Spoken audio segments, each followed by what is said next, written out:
In this video, you're going to see how I created this painting, but I used a white piece of paper for my vase and a brown paper bag for the background.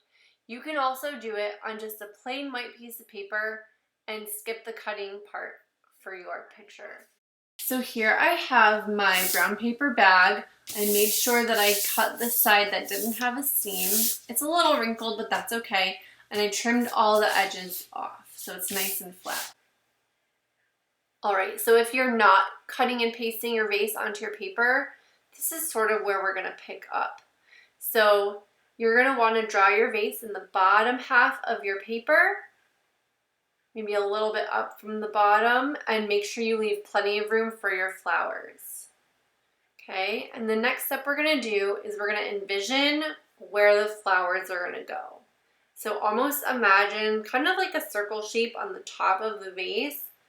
And then we're going to want to draw our stems within that. So envision where it's going to go, because you don't want the top to be too high. You don't want it to get cut off your paper. And then you're going to draw some curved lines going out to the left, kind of from the center and out to the right. Draw some taller ones for the back flowers or the top flowers, and then some shorter ones too for the front. And that's going to help you place everything so that it's kind of nicely arranged and balanced. So now I want you guys to take everything that you learned this year from the OLS projects to the projects we did on Wednesdays, and I want you to use what you learned with your materials and about doing art and making forms and using patterns and variety and unity to create your own designs. You can watch what I'm doing with my process. Here I'm creating a watercolor resist. And I outlined a leaf on the white area because I don't want crayon designs to show through my leaf. So I'm going to go around the leaf at the top, which you can't see yet, but it's there. I'm just adding patterns, and then I'm going to go over with some watercolors to add dimension, to paint in my leaf, do my watercolor resist, and then I'm going to add tempera paints for everything else.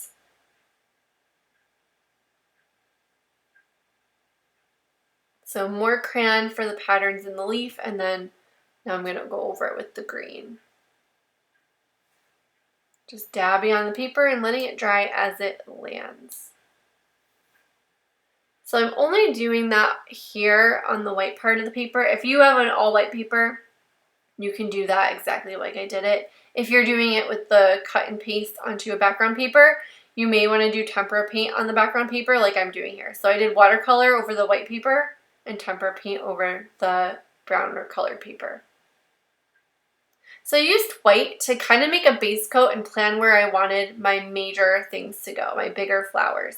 And then I'm adding color after that. So I'm adding more and more paint, letting it dry a little bit, adding more paint. For this tempera paint to show through on this paper, it really needs to be thick, because it's very thin. It just absorbs into the paper really easily, so you may need to layer on lots and lots of paint and just keep adding your paint. My main tip would be just keep adding white into the paint. So if you're using colored paper, add lots of white into your colors so that it shows up well.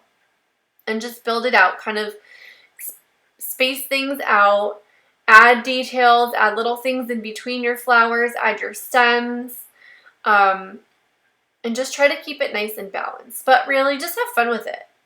It'll be fun. Just keep adding, adding, adding, adding, adding. I added the red table, added a little bit of shadow behind the vase. I darkened in those back leaves to make them look like they're behind on the other side.